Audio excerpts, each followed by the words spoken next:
নয়নতারা নামক এক গ্রাম ছিল। সেই গ্রামে ছিল একটি গরিব জেলে। সে ছিল খুবই সৎ।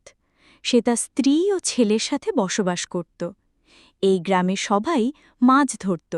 মাছ ধরে তারা মূলত তাদের জীবিকা নির্বাহ করত। এই গ্রামের সকলে খুবই পরিশ্রম করত। খুব সকালে নদীতে মাছ ধরতে যেত।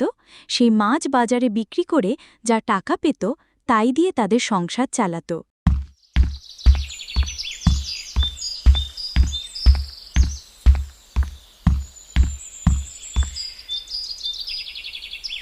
কই গো, কোথায় গেলে তুমি? এদিকে এসো, এবার আমাকে দুমুঠো খেতে দাও। বড্ড দেরি হয়ে গেল যে, আর একটু দেরি হলে তো মাছ পাবো না। এই তো আসছি গো। আর আজকে একটু বেশি করে মাছ ধরবো, বাড়িতে একটাও সদাই নাই। আজকে বাড়িতে কিছু না আনলে যে না খেয়ে থাকতে হবে। বাবা, তুমি আজকে আমার জন্য একটা বড় ইলিশ মাছ আইনো। অনেক দিন তো হয়ে গেল ইলিশ মাছ খাওয়া হয় না। দেখো যদি আজকে একটা ইলিশ মাছ পাও। আচ্ছা ঠিক আছে বাবা, যদি আজকে একটা ইলিশ মাছ পাই তাহলে তোমার জন্য বাড়িতে নিয়ে আসবো। আচ্ছা আমি আসি তাহলে, বড্ড দেরি হয়ে গেল যে। এই বলে রাজু মাছ ধরার উদ্দেশ্যে নদীর দিকে রওনা দিল।